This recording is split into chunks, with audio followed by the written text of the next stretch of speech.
"You're nobody," Officer Derek Collins said, loud enough for every badge in the station to hear, and for 1 second, the entire room went quiet in a way that felt almost guilty. Naomi Bennett stood just inside the front lobby of the Westbridge Police Department, rain still shining on the shoulders of her dark wool coat, her fingers wrapped around a slim black folder that nobody had bothered to ask about. Behind her, the glass doors hummed shut against the cold November morning, cutting off the sound of traffic, sirens, and tires hissing across wet pavement. Inside, the station smelled like burnt coffee, printer ink, and old paper. Phones rang. Radios crackled. Officers moved behind desks with the tired confidence of people used to being obeyed.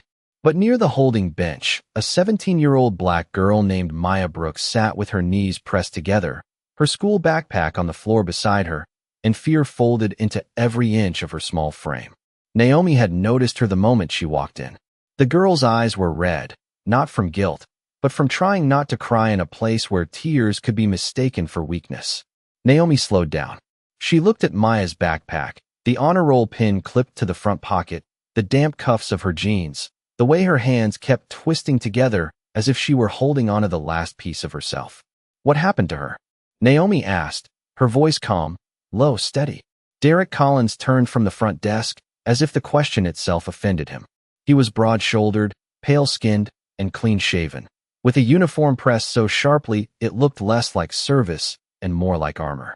His nameplate flashed under the fluorescent lights when he stepped toward her. "Keep walking," he said. "This does not concern you." Naomi did not move. She only looked from him to the girl, then back again. "Is she being charged?" A few officers nearby stopped typing. One lifted his eyes, then quickly lowered them again. Maya looked up for half a second, and in that half second, Naomi saw the silent plea of someone who had already learned that telling the truth did not always mean being believed.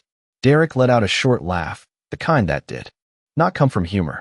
"Lady, I do not know what you think this place is, but people do not just walk in here asking questions." Naomi's grip tightened slightly around the folder, but her face remained still. "I asked a simple question, and I gave you a simple answer." He stepped closer, close enough for his voice to drop, but not enough for his insult to disappear. "Who are you supposed to be? Her lawyer? Her auntie? Some activist looking for a scene?" The station seemed to shrink around them. The American flag in the corner hung motionless. A coffee cup stopped halfway to someone's mouth. Naomi glanced once toward the ceiling camera above the lobby desk, then back at Derek. "My name is Naomi Bennett." He smiled like the name meant nothing. Like she meant nothing. "Well, Naomi Bennett, you can take your attitude and your little folder back outside." Maya flinched at the tone. Naomi saw it. Derek saw it too, but he mistook fear for proof that he was in control. "You hear me?" he continued. "You're nobody. Nobody gets to come into my station and question my officers."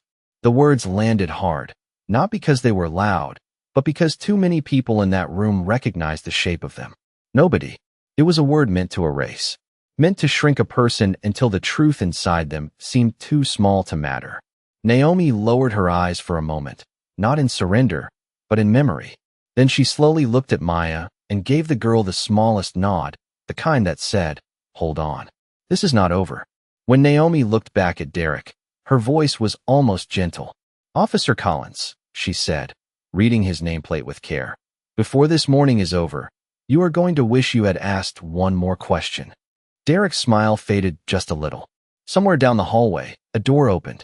Footsteps approached fast, and for the first time since Naomi walked in, the room began to feel the shape of something larger than fear. The footsteps in the hallway grew sharper, then slowed before they reached the lobby, as if whoever was coming had sensed the tension before seeing it. Naomi did not turn. She kept her eyes on Officer Derek Collins, letting the silence stretch just long enough for everyone in the station to feel uncomfortable inside it. The Westbridge Police Department had always been a place that taught people to lower their voices. The walls were painted a tired gray-blue, the kind of color chosen to hide scuffs, fingerprints, and years of frustration. A framed city seal hung above the front desk, polished and official, while beneath it sat a stack of complaint forms that looked untouched, as if hope itself had been filed away and forgotten. On one side of the lobby, a bulletin board displayed smiling photographs from charity drives, youth outreach events, and award ceremonies.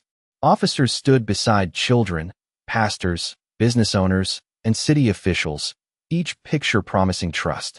But across from that wall of public smiles, Maya Brooks sat alone on a metal bench, staring at the floor like she was afraid the tiles might accuse her too. Her backpack rested by her shoes, still damp from the rain, the honor roll pin catching the light every time the lobby doors opened. Naomi noticed every detail. She noticed the way Maya's left sleeve had been stretched from someone pulling her aside. She noticed the folded paper sticking from the side pocket of her bag, a school permission slip with her mother's signature at the bottom. She noticed that no adult had been called to stand beside her. The station did not notice Maya. Or maybe it had noticed her too well and decided she was easier to ignore. Derek shifted his weight, irritated that Naomi was not shrinking the way he expected. "You deaf or just stubborn?" he asked, still wearing that thin smile. A younger officer near the records counter glanced up quickly, then looked away. His nameplate read Officer Ethan Price. He could not have been more than 28, with tired eyes and a jaw tight with conflict. Naomi saw him see her. She saw him see Maya. She saw the exact moment he chose silence. That was what made the room so heavy. It was not only Derek's arrogance. It was the quiet permission surrounding it. The phones kept ringing, but no one seemed eager to answer. A radio crackled with a routine traffic stop 2 miles away. Somewhere behind the glass partition, a printer coughed out. Another sheet of paper. Everything moved like normal, and that was the problem. In this building, humiliation had learned how to wear routine clothes. Maya whispered something so softly it barely reached the air. Naomi turned her head. "What did you say, sweetheart?" Maya swallowed, eyes flickering toward Derek before landing on Naomi. "I did not steal anything," she said.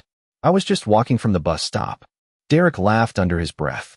"That is what they all say." The words did not explode. They oozed. They slid across the lobby and settled on every desk, every badge, every face pretending not to hear. Naomi's expression did not change, but something in her eyes cooled. Imagine standing there, watching a child explain her innocence to adults who had already made up their minds. Imagine seeing a girl with a school bag, wet sneakers, and trembling hands treated like a problem to be processed instead of a person to be protected. Naomi had spent years inside courtrooms, city halls, and federal offices, listening to people describe justice as if it were a slogan that could be hung on a wall. But justice was not a slogan. It was what happened in rooms like this when nobody important was supposed to be watching. Derek pointed toward the exit with 2 fingers. "Last chance. Walk out." Naomi slowly lifted the black folder in her hand and placed it on the front desk. The sound was soft, almost nothing, but several officers looked at it as if it had landed with the weight of a verdict. "No," she said. "I think I will stay." Derek's smile disappeared completely now. His eyes dropped to the folder, then returned to her face. For the first time, there was a flicker of uncertainty behind his confidence. Not fear yet, not regret, just the first small crack in a man who had mistaken authority for immunity. At the end of the hallway, Captain Thomas Reynolds appeared, adjusting his glasses as he hurried toward the lobby. He saw Derek first, then Maya, then Naomi. His steps slowed. The color drained from his face so visibly that Officer Ethan Price stood halfway from his chair without realizing it. Naomi did not look away from Derek. She simply said, "Captain Reynolds, I believe Officer Collins was just explaining who belongs in this station." Captain Thomas Reynolds stopped so abruptly that the hallway behind him seemed to close around his shoulders. For a breath, he did not speak. He only looked at Naomi Bennett, then at the black folder resting on the front desk, then at Derek Collins, whose posture had stiffened without his permission. The captain was a careful man, the kind who measured words before releasing them. But even careful men have moments when truth arrives faster than caution. "Officer Collins," Reynolds said, his voice low and strained, "step back." Derek blinked, confused by the tone more than the order. "Captain, this woman walked in here interfering with a detention. I was handling it." Naomi remained still. Maya Brooks lifted her head a little, as if the word handling had touched something raw inside her. Around the lobby, every sound seemed to sharpen. The buzz of fluorescent lights, the soft tap of rain against the glass doors, the dull hum of the vending machine near the hallway.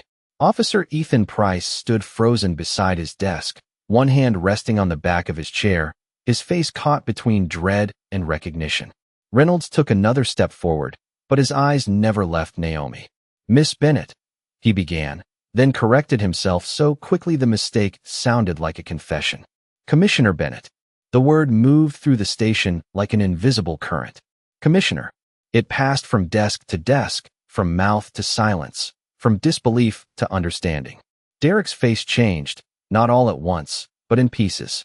First the eyes, then the mouth, then the shoulders that had carried his arrogance like a second uniform. Naomi did not smile. She did not give him the satisfaction of seeing victory on her face. She simply opened the folder and removed a single document sealed with the city insignia. "I was scheduled to meet you in your office at 9 o'clock, she said to Reynolds. "I arrived early." Reynolds swallowed. "Yes, ma'am." The ma'am struck the room harder than any shout could have. Derek looked from the captain to Naomi, searching for a way back to the world he understood. "Commissioner of what?" he asked, but his voice had lost its edge. It sounded smaller now, almost unfamiliar to him. Naomi turned to him at last.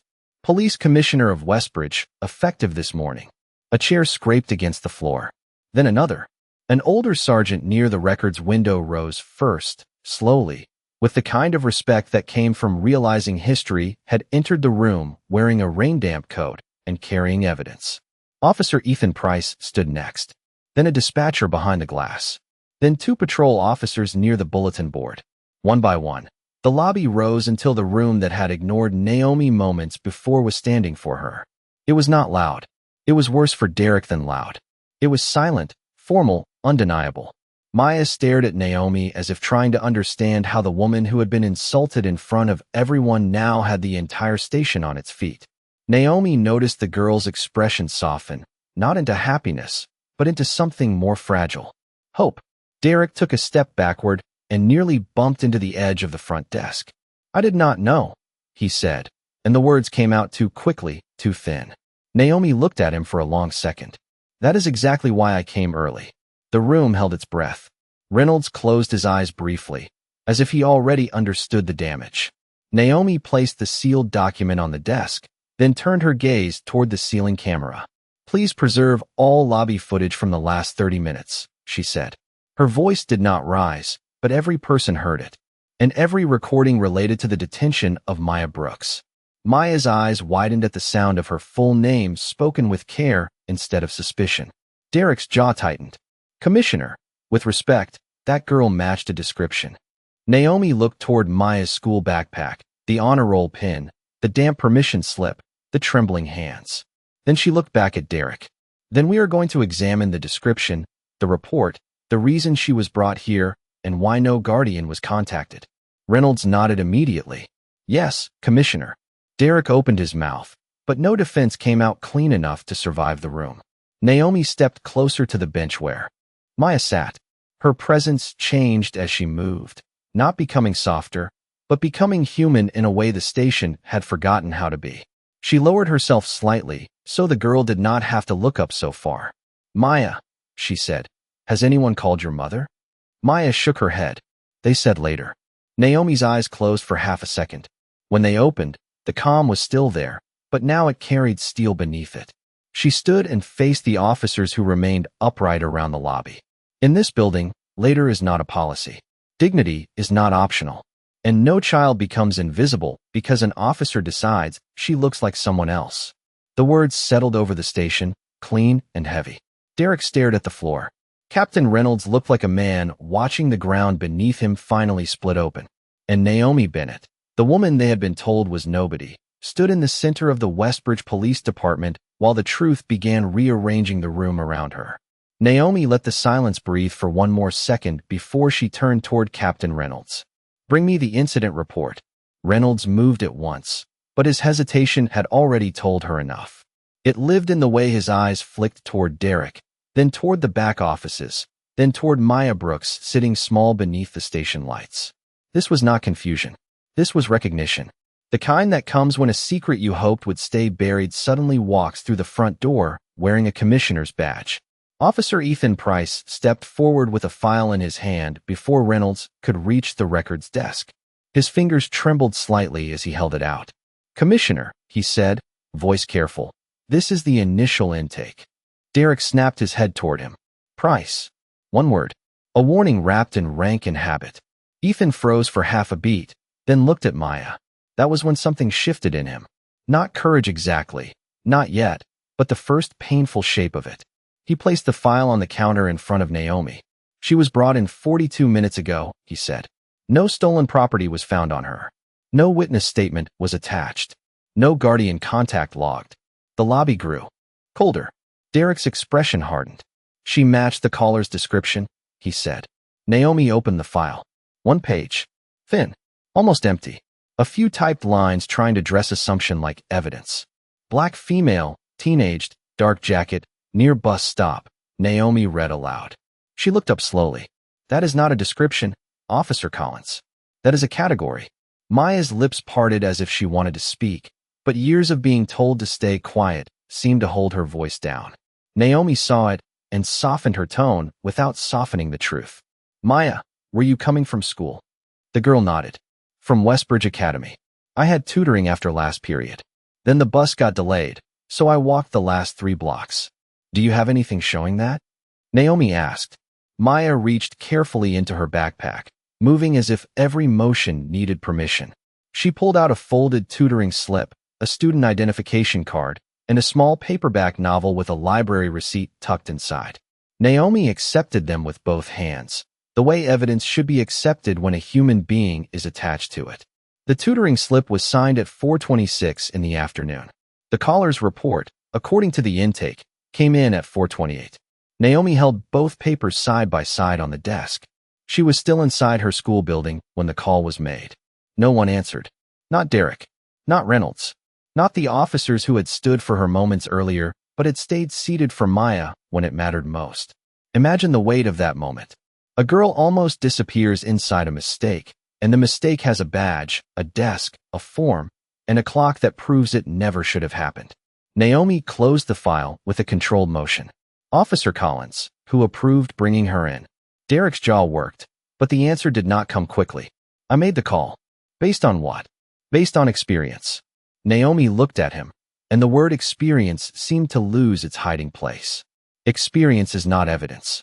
Captain Reynolds removed his glasses and rubbed the bridge of his nose. Commissioner, we can release the girl to her mother immediately. Naomi turned to him. Her mother should have been called immediately. Reynolds nodded, ashamed now, but shame was late.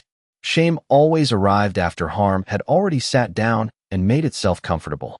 Naomi looked toward the dispatcher behind the glass. Call Mrs. Brooks. Tell her daughter is safe. Tell her the commissioner is here.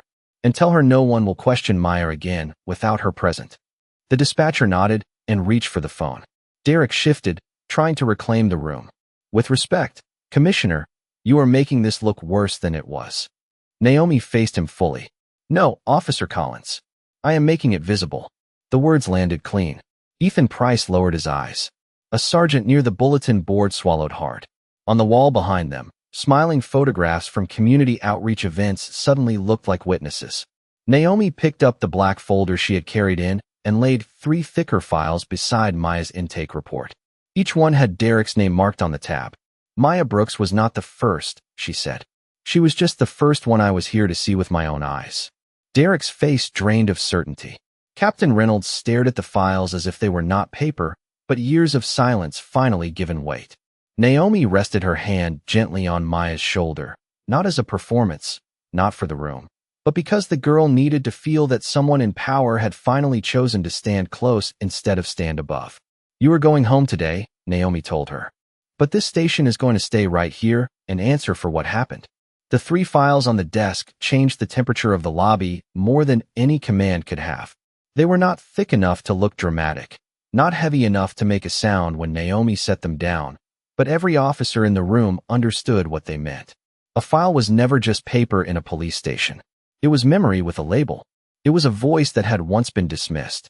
It was a truth someone had tried to reduce to procedure. Derek Collins stared at the tabs bearing his name, and for the first time that morning, his hands did not know what to do. He adjusted his belt, then his collar, then nothing. Captain Reynolds remained beside the front desk, silent, his face marked by the terrible awareness of a man who had confused a quiet station with a clean one. Naomi opened the first file.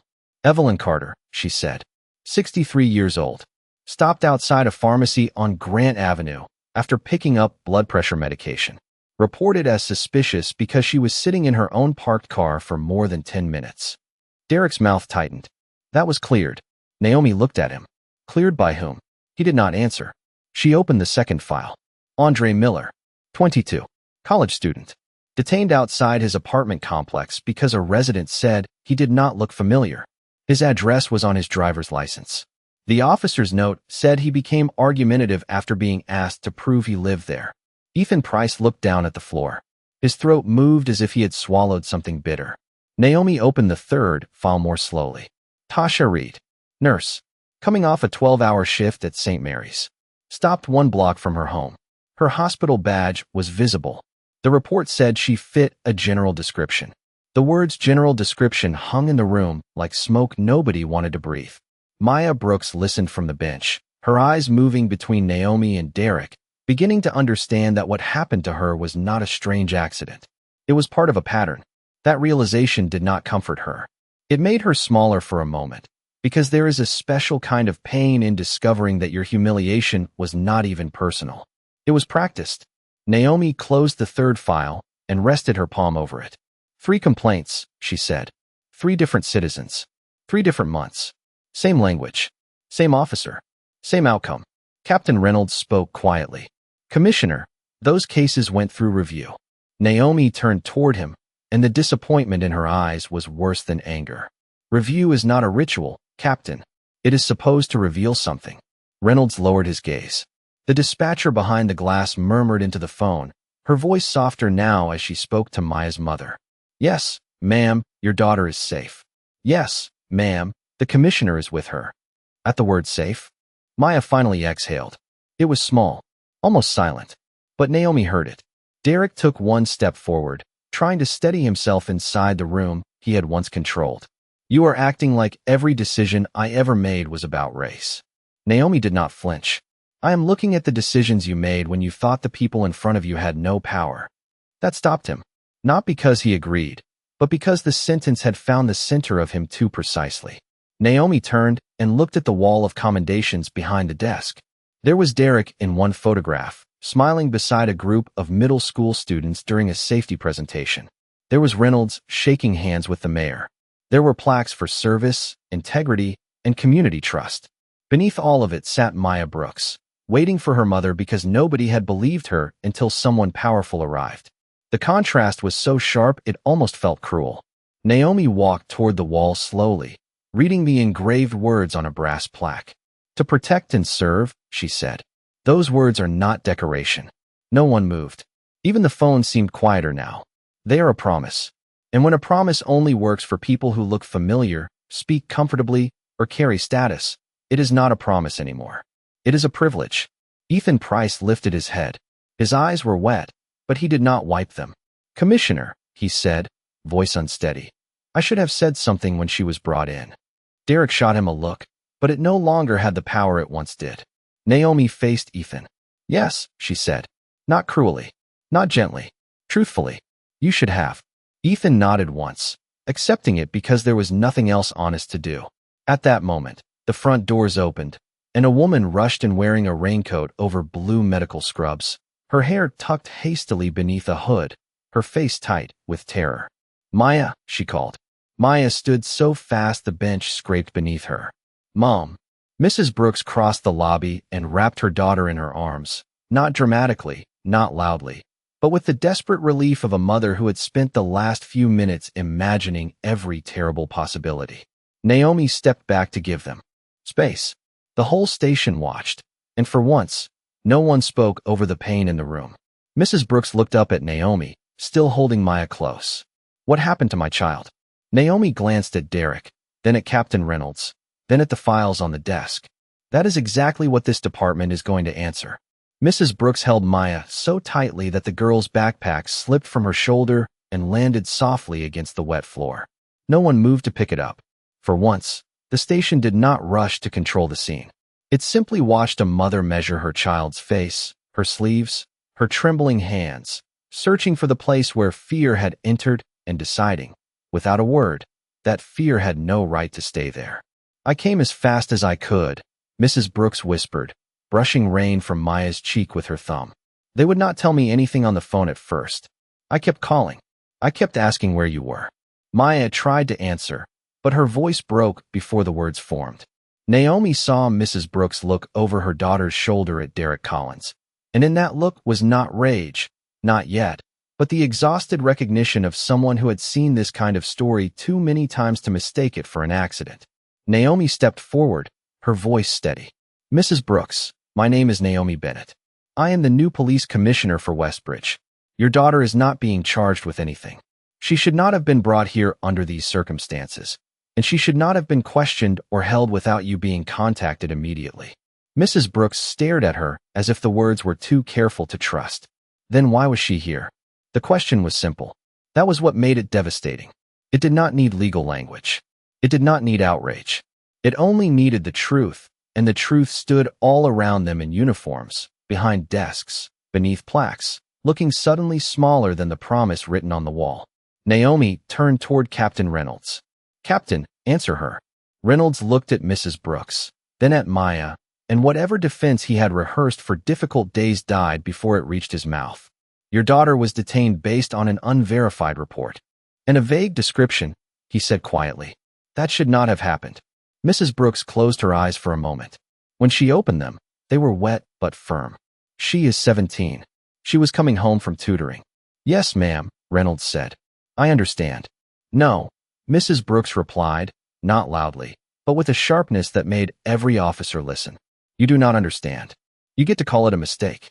She has to remember how it felt. The room went still again. Naomi let the sentence stand. Some truths need space after them. Derek shifted near the desk, his face tight, his pride searching for a doorway out.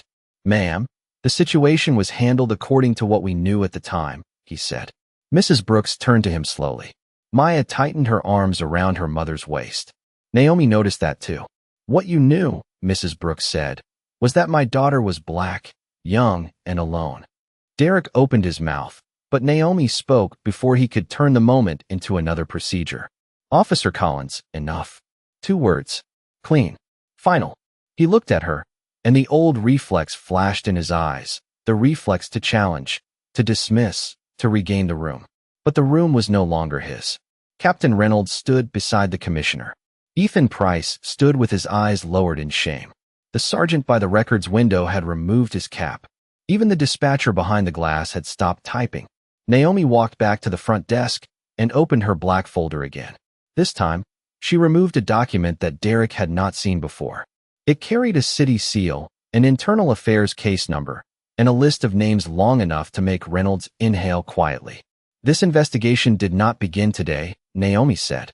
It began 3 months ago, after the city received repeated complaints from citizens who said they were stopped, detained, dismissed, or humiliated inside this department without cause. Most of those complaints ended the same way. Insufficient evidence. No policy violation. Officer acted within discretion. She looked at Derek. Discretion is not a shield for bias. The words seemed to press him backward without touching him. Naomi turned another page. I came here early because I wanted to see the culture before the ceremony, before the speeches, before everyone polished their shoes and practiced their welcome. Her eyes moved across the lobby, officer by officer. And what I saw was a child left waiting, a mother left uninformed, an officer comfortable with contempt, and a room full of people who knew something was wrong but waited for permission to care. Ethan Price lowered his head further, but this time he spoke. Commissioner, I will give a statement. Derek snapped. You do not have to say anything. Ethan looked at him, and the fear that had held him a few minutes earlier finally loosened. I know. Then he faced Naomi. But I should. That was the first crack in the wall. Not the loudest one. Not the final one. But enough for the room to hear the structure shifting. Naomi nodded once. Your statement will be taken by internal affairs, not by this command. Reynolds accepted the rebuke with a stiff nod. Mrs. Brooks held Maya close, rocking her slightly the way parents do when their children are too old to be carried but still young enough to need shelter. Naomi looked at them, and her voice softened. Maya, you and your mother are free to leave whenever you are ready. A victim services advocate will contact you today, and this department will provide a written explanation before the end of the day. Maya looked at Derek, then back at Naomi. Will this happen to someone else? The question cut deeper than accusation. Naomi paused, because promises made too quickly can become another kind of lie. Not without someone answering for it, she said. Outside, the rain continued against the glass. Inside, the lobby no longer felt like a place where routine could hide. The truth had entered quietly, but now it had taken up space, and no one in the Westbridge Police Department could pretend not to see it anymore. The first internal affairs investigator arrived 12 minutes later, not with noise, not with drama, but with a leather notebook tucked under one arm and a face that made every officer in the lobby understand the day had crossed a line it could not uncross. Her name was Dana Whitmore, and she walked through the front doors with 2 city auditors behind her, shaking rain from her coat as her eyes moved across the room. She did not need anyone to explain where to begin. The files on the desk told her. Maya Brooks, sitting beside her mother, told her. Derek Collins, standing too stiffly near the counter, told her. Naomi Bennett gave one brief nod, and that was enough. Secure the footage, Whitmore said to the auditor on her left. Lobby camera, intake camera, front desk audio, and dispatch logs from 3:30 this afternoon until now. Derek's head lifted sharply. You are pulling everything? Naomi answered before Whitmore could. Everything. The word was calm, but it landed like a door closing. Captain Reynolds moved to escort the auditors toward the records office, but Whitmore stopped him with a glance. Captain, because your command is included in the review, my team will access records directly with the commissioner's authorization. Reynolds froze, then stepped aside. There it was. Not humiliation. Accountability. And somehow it made the room even quieter. Derek looked around, expecting someone to object, someone to soften the blow, someone to remind everyone that he had years on the job, commendations on the wall, friends in the union, favors owed in back offices. But all he found were eyes avoiding him now for a different reason. Earlier, they had looked away from Maya because it was easier than caring. Now they looked away from Derek because standing beside him no longer felt safe. Ethan Price stood near the desk, pale but steady, waiting to be called. Naomi noticed the change in him. Courage did not make him taller. It made him still. Officer Price, Whitmore said, you indicated you are willing to provide a statement. Ethan nodded. Yes, ma'am. Derek's voice cut across the lobby. Think carefully, Price. The words were not loud, but they carried the old weight of pressure, the kind that had taught younger officers to confuse loyalty with silence. Ethan turned to him, and for a moment, the whole station watched a quiet battle that had been happening inside him long before Naomi arrived. I am thinking carefully, Ethan said. That is why I am talking. The sentence struck harder than anyone expected. Derek's face tightened. Naomi looked at Ethan, not with praise, not with forgiveness, but with recognition. The first honest step does not erase the road behind it, but it does point somewhere different. Mrs. Brooks gathered Maya's backpack from the floor and helped her daughter slip one strap over her shoulder. Maya moved slowly, still watching the adults as if trying to decide which version of the world she had just entered. The one that took her voice, or the one that gave it back. Naomi approached them before they left. Mrs. Brooks, there will be a formal apology in writing, but I know that does not repair the fear this caused. Mrs. Brooks looked at her, tired and protective. I do not need perfect words, Commissioner. I need this to mean something tomorrow. Naomi nodded. It will. Maya hesitated, then looked up at Naomi. You really came here before they knew you were coming? Naomi's face softened. Yes. Why? The question was innocent, but it carried the whole morning inside it. Naomi glanced around the lobby, at the officers, the plaques, the files, the camera in the corner. Because people show you the truth when they think you do not matter. Maya absorbed that quietly. Then, for the first time, she stood a little straighter. Not healed, not untouched, but seen. As Mrs. Brooks guided her toward the doors, several officers stepped aside, not out of fear, but out of shame. The glass doors opened, and the rain-washed light from outside touched Maya's face before she disappeared into her mother's arms and the gray afternoon beyond. Naomi watched them leave, then turned back to the station. The softness vanished from her expression. Officer Collins, she said. Derek looked at her. You are relieved of public contact duties pending the outcome of this investigation.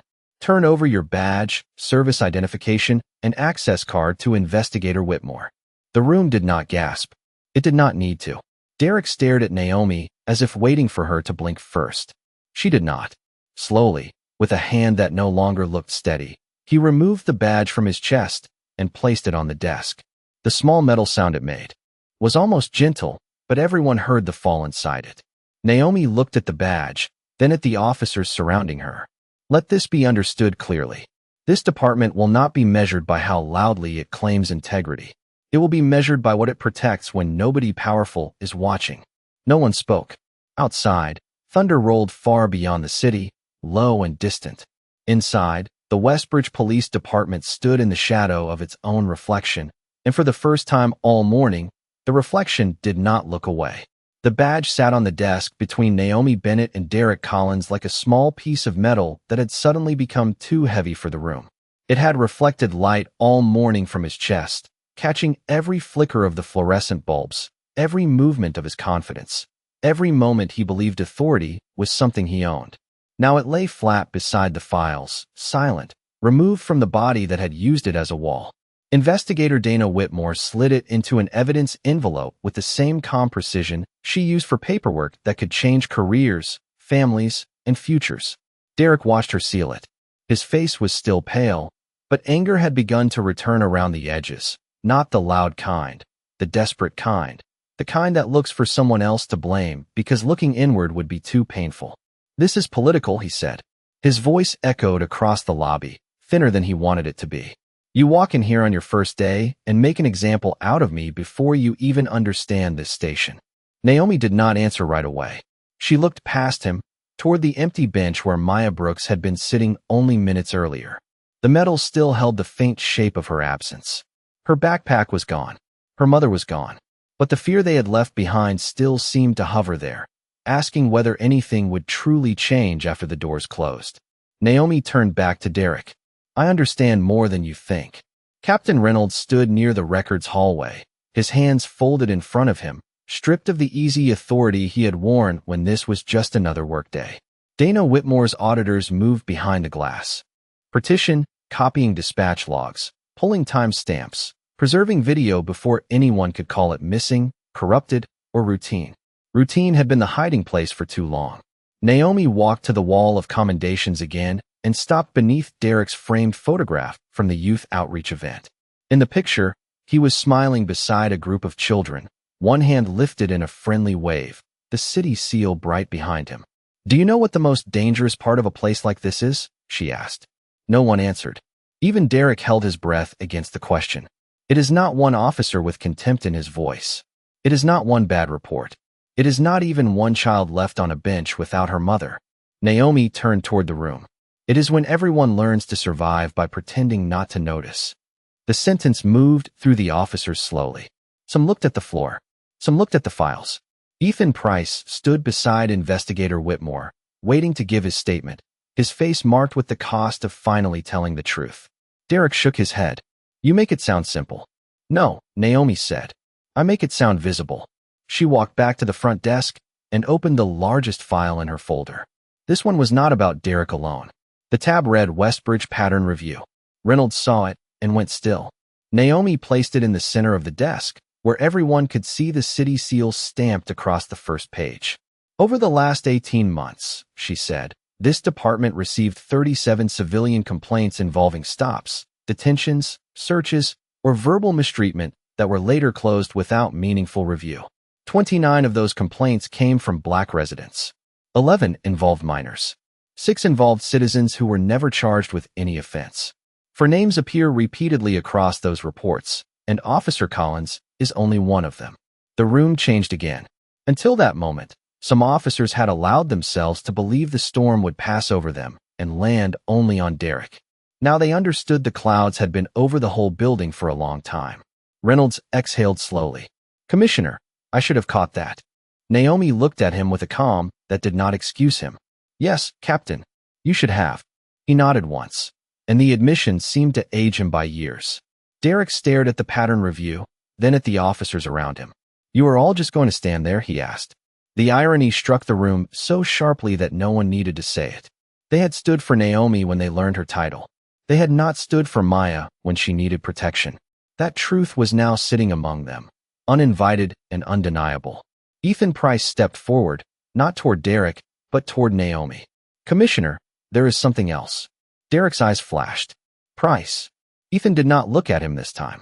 Last month, an intake video from a complaint involving Evelyn Carter was marked as unavailable because of a system error.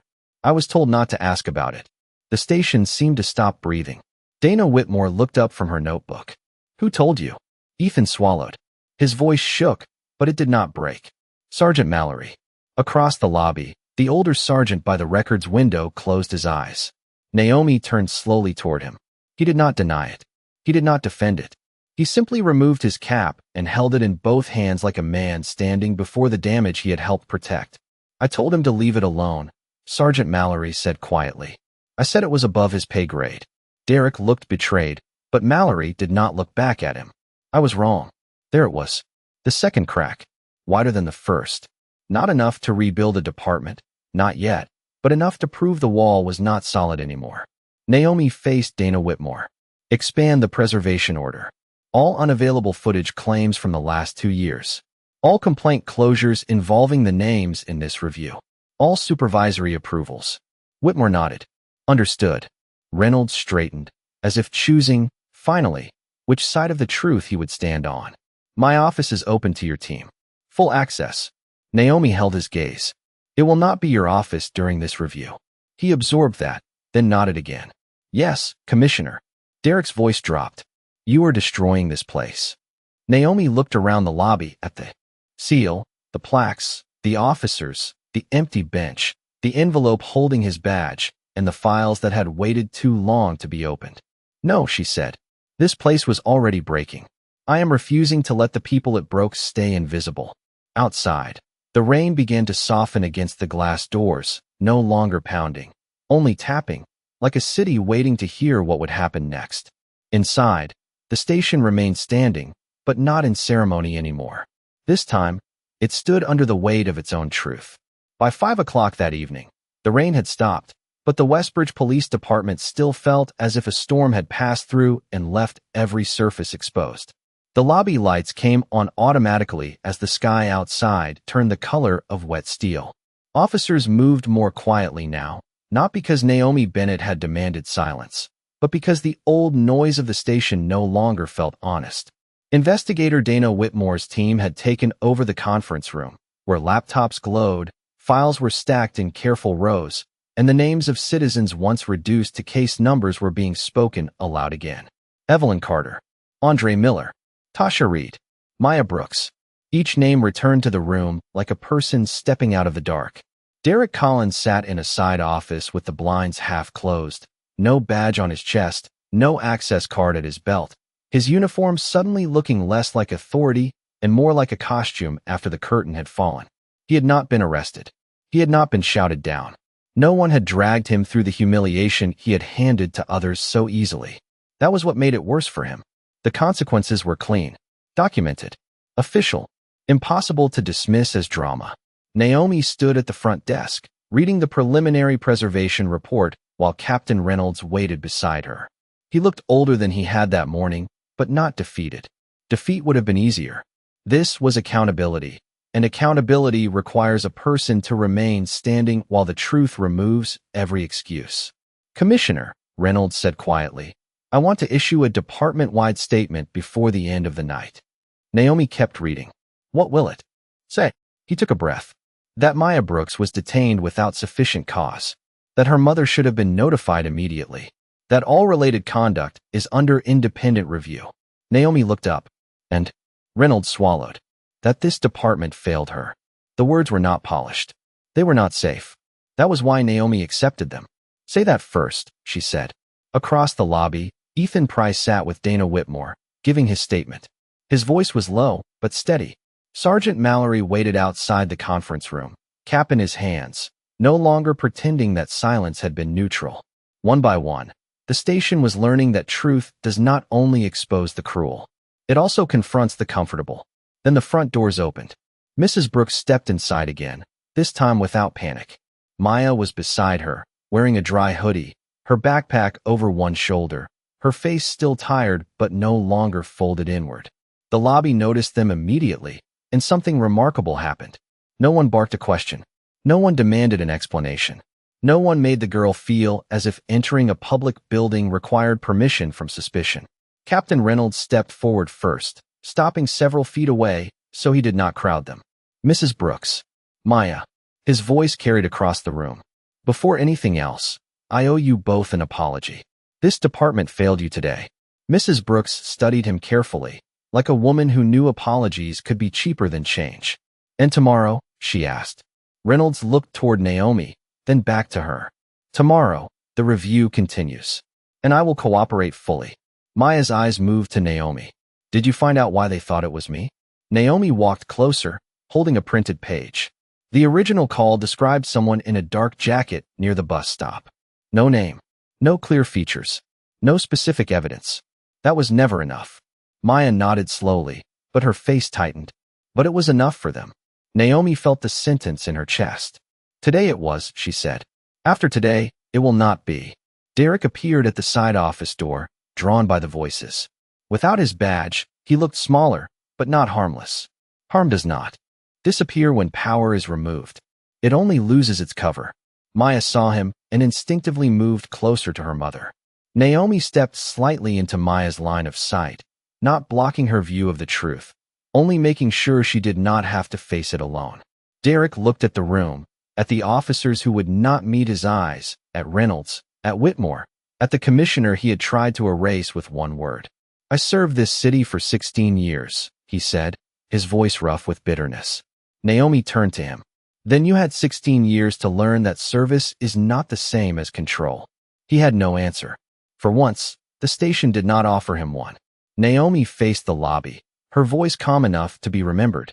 A badge does not make a person honorable. A desk does not make a report true. A uniform does not turn suspicion into evidence.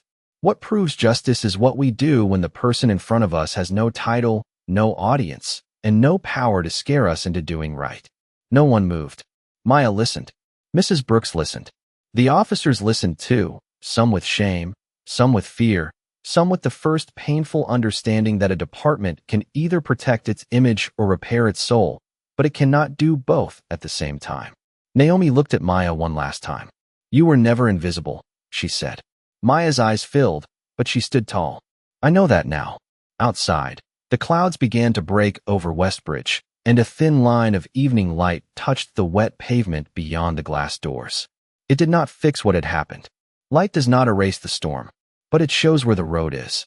And as Maya Brooks walked out beside her mother, the officers of Westbridge did not stand for a title this time.